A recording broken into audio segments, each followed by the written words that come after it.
लालू यादव के बाद टीएमसी विधायक ने भी प्रधानमंत्री पर हमला बोला है। टीएमसी विधायक रामेंद्र सिन्हा रॉय ने प्राण प्रतिष्ठा में प्रधानमंत्री के होने पर सवाल खड़े कर दिए। जनेऊ को लेकर प्रधानमंत्री पर सवाल उठाए। टीएमसी के बयान पर बीजेपी ने भी हमला बोला। शुभेंदु अधिकारी ने ममता बनर्जी की सोच पर सवाल उठा दिए हैं। 2024 में अब चुनाव है लोकसभा के, और ऐसे में विवादित बोल की बौछार नजर आ रही है प्रधानमंत्री मोदी पर। टीएमसी के नेता का ये विवादित बयान और प्राण प्रतिष्ठा पर जाने को लेकर सवाल। शुभेंदु अधिकारी ने ममता बनर्जी की सोच पर, उनकी पूरी पार्टी की सोच पर सवाल खड़े कर दिए।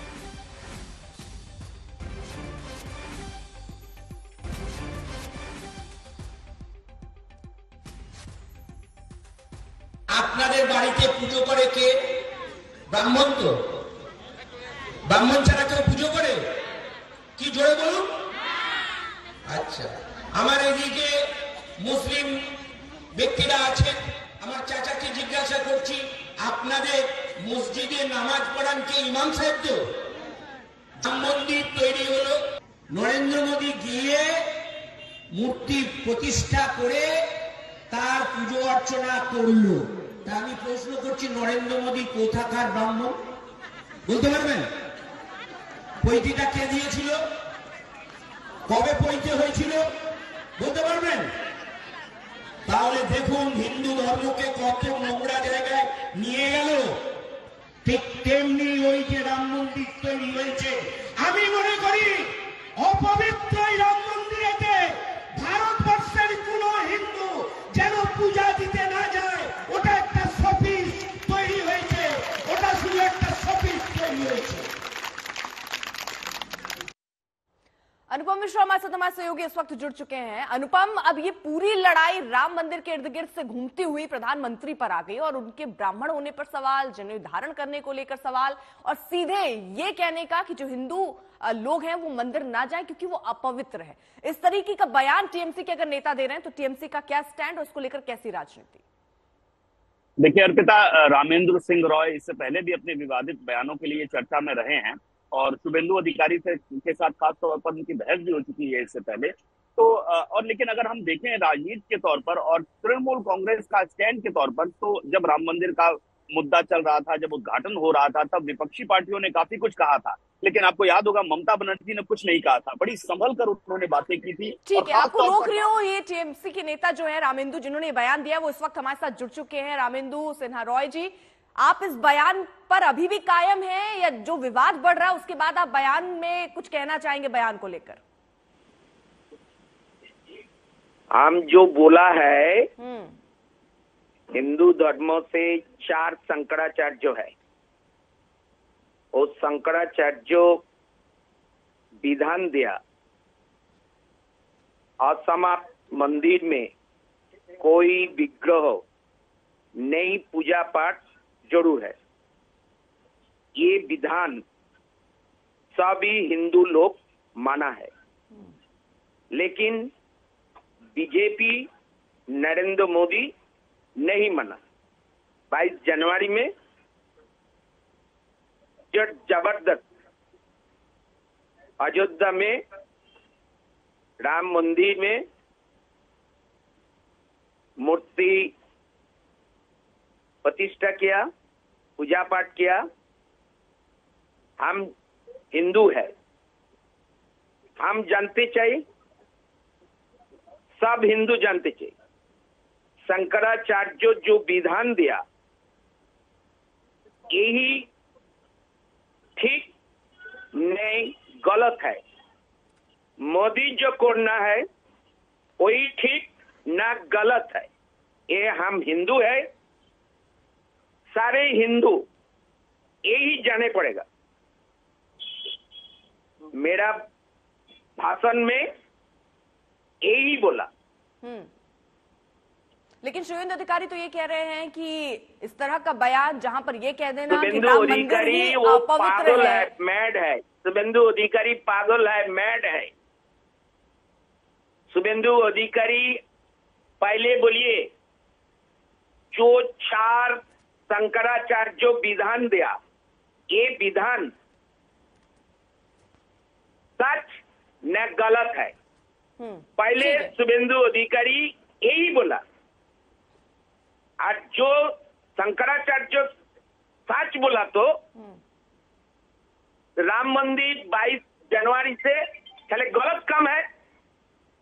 आज यदि शंकराचार्य गलत है, शुभेंदु अधिकारी मैड है, ठीक वो बोलिए ना, शंकराचार्य जो बोला वो गलत बोला, बोलिए शुभेंदु अधिकारी। ठीक है, बहुत बहुत शुक्रिया सर आपका हमारे साथ जुड़ने के लिए। अब बात लालू यादव की भी करते हैं। लालू यादव ने हिंदू के सवाल पर प्रधानमंत्री पर हमला बोला था और वहीं से ये सब कुछ खिंचता हुआ टीएमसी तक भी पहुंचा। बीजेपी ने भी मोर्चा खोल दिया। केंद्रीय मंत्री गिरिराज सिंह ने कहा कि प्रधानमंत्री मोदी सनातन के ऋषि। मोदी कोई चीज है क्या? ये नरेंद्र मोदी आजकल परिवारवाद पर हमला कर रहे हैं। अरे भाई तुम बताओ ना कि तुमको क्यों परिवार में कोई संतान नहीं तुमको हुआ, बताओ।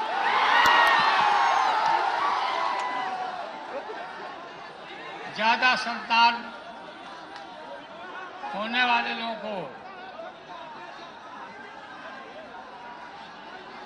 बोलता कि परिवारवाद है, परिवार के लिए लोग लड़ रहे हैं।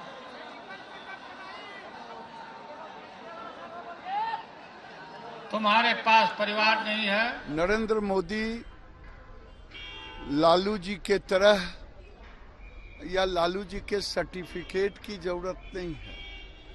लालू जी वोट के खातिर घर में तजिया भी पूछते हैं और देश के कई नेता जो मंदिर जाने से घबराते थे वो आज जनेऊ कोट पर पहन रहे हैं। नरेंद्र मोदी का ये कमाल है। त्रिपुंड लगा रहे हैं, मंदिर मंदिर घूम रहे हैं। तो नरेंद्र मोदी सनातन का अग्रदूत है, ऋषि है, मुनि है नरेंद्र मोदी। तो लालू के परिवार वाले प्रहार पर प्रधानमंत्री ने नया नारा गढ़ा तो बीजेपी ने कैंपेन बना दिया। 2019 में मैं हूं चौकीदार मुद्दा बना था और इस बार मैं भी परिवार हो गया है। तो अब सब ट्विटर पे, एक्स पे, सोशल मीडिया एक्स पर लोग बदलते हुए नाम नजर आ रहे हैं। अब परिवार का हिस्सा मोदी का बता रहे हैं और ये दरअसल पिछली बार जब चौकीदार का नारा लगा था जिसने बहुत डेंट भी किया था, एक बार फिर से बीजेपी ने इसे एक बड़ा मुद्दा बनाया है और इसे लेकर अब आगे रणनीति भी बीजेपी बना रही है। 140 करोड़ देशवासी, यही मेरा परिवार है। ये नौजवान, यही मेरा परिवार है। आज देश की करोड़ों बेटियां, माताएं, बहनें, यही मोदी का परिवार है।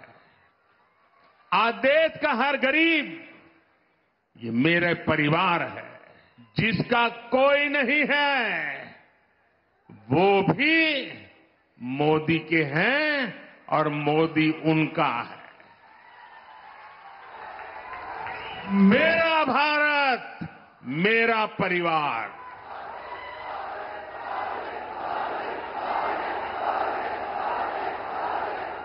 आज पूरा देश एक सुर में कह रहा है, मैं हूं मोदी का परिवार, मैं हूं मोदी का परिवार, मैंने मोदी कुटुंबम।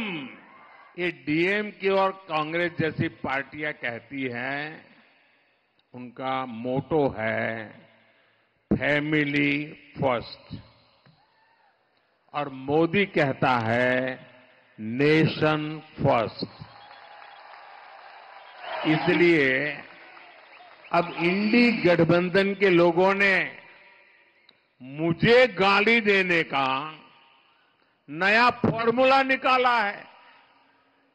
ये लोग कहने लगे हैं कि मोदी का तो कोई परिवार ही नहीं है। मतलब जिनको परिवार है उनको भ्रष्टाचार करने का लाइसेंस मिल जाता है क्या? क्या जिनको परिवार है उनको सत्ता परिवार के लोगों के लिए हड़प करने का लाइसेंस मिल जाता है क्या?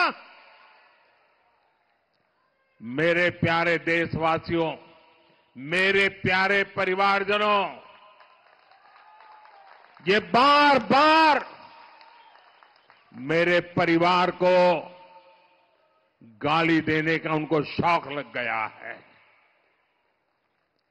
भाइयों बहनों, मैंने घर छोड़ा है खुद के लिए नहीं, मौज मस्ती के लिए नहीं, मेरे देश के लिए। ये मेरा देश, यही मेरा परिवार है। तो प्रधानमंत्री ने इसे एक बड़ा मुद्दा बनाकर बाकायदा ये कहा कि ये पूरी जनता जो है वो मेरा परिवार है। इसके बाद ही लगातार बीजेपी नेताओं ने अपने प्रोफाइल पर नाम बदलना शुरू किया और मोदी का परिवार लिखना शुरू किया। स्मृति ईरानी ने क्या कहा, सुनिए। आज राजनीति के उस पड़ाव पर पहुंचे हैं जहां इंडिया अलायंस के एक चारा चोर ने ये कहा कि मोदी का कोई परिवार नहीं। आज बड़ी विनम्रता से उस चारा चोर तक अगर नागपुर से आवाज जाए महाराष्ट्र की, तो कहना चाहती हूं, हम हैं मोदी का परिवार, ये नौजवान है मोदी का परिवार। बोलो उससे, कौन है मोदी का परिवार? कौन है मोदी का परिवार? कौन है मोदी का परिवार? अरे जिसका परिवार 140 करोड़ का है, उसका बाल भी बांका नहीं हो पाएगा। स्मृति के निशाने पर लालू के बाद राहुल भी आए। स्मृति ने राहुल को चुनौती देते हुए 10 साल का हिसाब किताब मांग डाला। आज पुनः धैर्य दिखाने का समय आया है।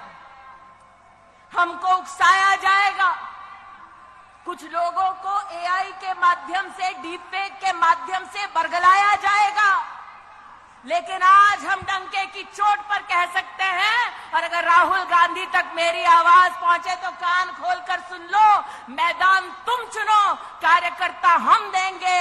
आओ, तुम्हारे 10 साल और मोदी के 10 साल के बीच में क्या फर्क है, इस पे चर्चा हो जाए।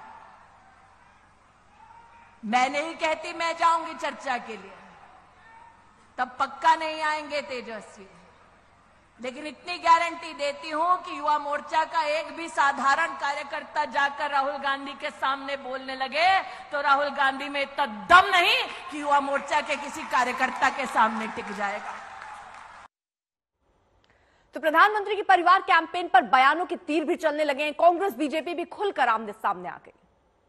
लालू जी, भगवान न करे आप परिवारवाद, ऐसा परिवारवाद किया है, आप पत्नी को जरूर मुख्यमंत्री बना दिए, आपको दूसरा यादव नहीं दिखाई दिया, दूसरा पिछड़ा नहीं दिखाई दिया, अब बेटे को जरूर आप उप मुख्यमंत्री बना दिए, आपको दूसरा समाज का कोई पिछड़ा, कोई दलित, कोई यादव नहीं दिखाई दिया, लेकिन आपने परिवारवाद का ऐसा ताना बाना बुना कि आप तो जेल काट के आए ही परिवार को भी उसी रास्ते पर भेज रहे हैं। वे परिवारवाद को लेकर हमेशा टिप्पणी करते थे कि कांग्रेस का परिवारवाद चल रहा है। अब ये परिवारवाद किसका चल रहा है? नहीं, हमारा से मेरा क्यों जा रहा है? वो शुरू से मेरा चलते थे, कहते कुछ है करते कुछ। जुमला था सबका साथ, सबका विकास, सबका विश्वास, केवल जुमला है, वो केवल मैं।